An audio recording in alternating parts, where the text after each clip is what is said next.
Unit 5, Republic of Texas, Chapter 13, Lesson 3, Houston's Second Administration.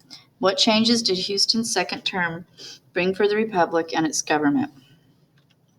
Terms to know: pursue, to work to achieve a desired outcome; eliminate, to remove; suspend, to stop something temporarily; archive, stored official government documents and records. Changing direction again. Guiding question: what changes did Houston's second term bring for the Republic and its government? In September 1841, Texas voters elected Sam Houston to a second term as president. In the election, Houston had run against David Burnett, who Mirabeau Lamar had hoped would win. The two men fought a bitter election campaign. In his first speech to the Texas Congress, Houston announced that he wanted to undo Lamar's policies. He believed that Lamar's actions had done a great deal of damage to Texas. Houston's plans focused on cutting the cost of government and making peace with Native Americans. He also pursued, or tried to achieve, annexation by the United States. Houston worked with Congress to eliminate many government jobs and cut the salaries of others. Congress also suspended payments on the public debt, which cut the amount of money that came out of the Treasury. Houston also tried to sell the Navy, but citizens of Galveston blocked the sale.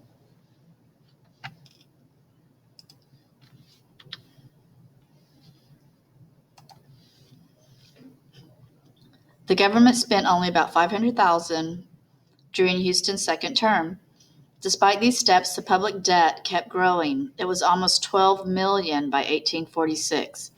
Houston's renewed peaceful and fair dealings with Native Americans. His policy had two parts. He set up trading posts to provide Native Americans with supplies. He sent agents to talk with Native Americans about peace. Several Native American groups signed peace treaties and trade agreements with the Texas government.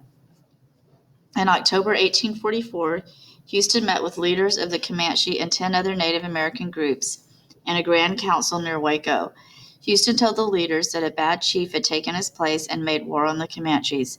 The bad chief he referred to was Lamar.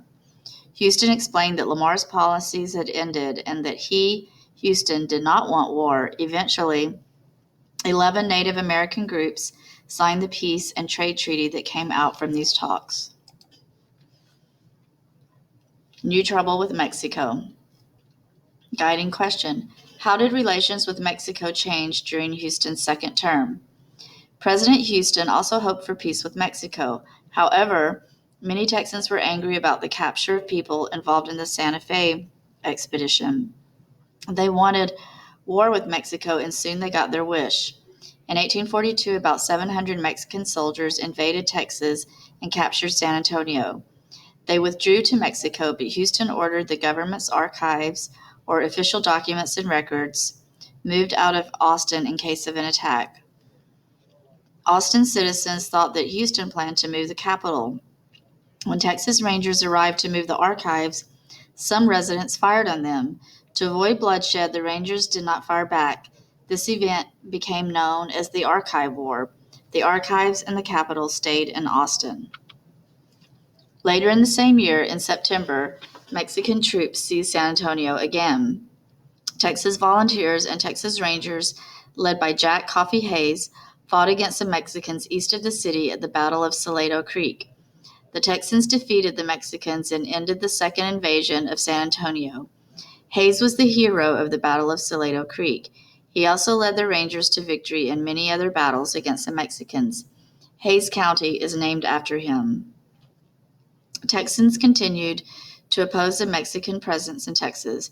They demanded that Houston remove all Mexican forces north of the Rio Grande. In November, Houston ordered General Alexander Somerville and volunteers into the region around the river. Somerville found no signs of the Mexican army, so he turned his force toward home. However, about 300 of Somerville's soldiers would not return with him. They decided to invade Mexico instead. Led by Colonel William S. Fisher, they crossed the Rio Grande and attacked the Mexican town of Mier. The Texans expected an easy victory, but about 900 Mexican troops came to protect the town. After a 2-day battle, they outnumbered Texans of the Mier expedition. surrendered. The Mexicans began marching the Texans to Mexico City. The Texans escaped, but 176 were recaptured. Santa Anna, who had returned to power, ordered every 10th Texan to be executed as punishment for the escape. The prisoners had to pick a bean from a jar. The 17 who drew a black bean were shot, while those who drew a white bean went to prison. They were not released until 1844. Besides threats from Mexico, Houston also had to deal with trouble in East Texas. Two groups of settlers had been feuding since 1839. They were known as the Regulators and the Moderators. Both had been formed to keep law and order. By 1841, each group was mainly protecting itself from the other. Property was burned and there was revenge killings. Local authorities tried to stop the feud but could not. In 1844, the violence spread as armed bands of Regulators and Moderators attacked each other's camps. Houston sent a militia to the region to bring peace. The militia stopped the fighting, but smaller feuds continued for the rest of the century. It's a picture of the black bean incident. The photo and following account is about Henry Woodland, who is Mrs. Waddell's third great-grandfather. He was part of the Muir expedition and drew a white bean and lived. Mrs. Waddell states that family story says he really drew a black bean, but the fellow next to him had drawn a white bean and was dying already, and they traded. Who really knows? Henry Woodland was born in 1814 in Knox County, Indiana, and died July 26, 1897 at Blue Ridge, Falls County, Texas. He was orphaned 3 weeks after his birth and was reared by foster parents and relatives who were said to have treated him harshly. He grew up fending for himself. In the fall of 1836, he heard reports of the Texas Revolution, and on December 15, 1836, in Indiana, he signed up with a group of soldiers to join the Texas Army for 12 months. Under Colonel Miller's command, Captain Peck's company from Indianapolis, the company sailed from Indiana down the Ohio and Mississippi rivers, arriving at New Orleans on January 7, 1837, and then sailed from New Orleans to Galveston on the ship Howell. A storm in the Gulf delayed their crossing, and they landed at Matagorda Bay on March 10, 1837. Henry served in the Texas Army in various parts of South Texas, for which he received a certificate for 1,280 acres of land for a year's service, including the time after he signed up in Indiana and his arrival in Texas. His dates of service were from his enlistment, December 15, 1836 to December 27, 1837. Henry did not claim the 1,200 acres of land but sold the certificate. He later recorded that he had squandered the money. He later received a certificate for 640 acres, and this certificate went the same way as the first.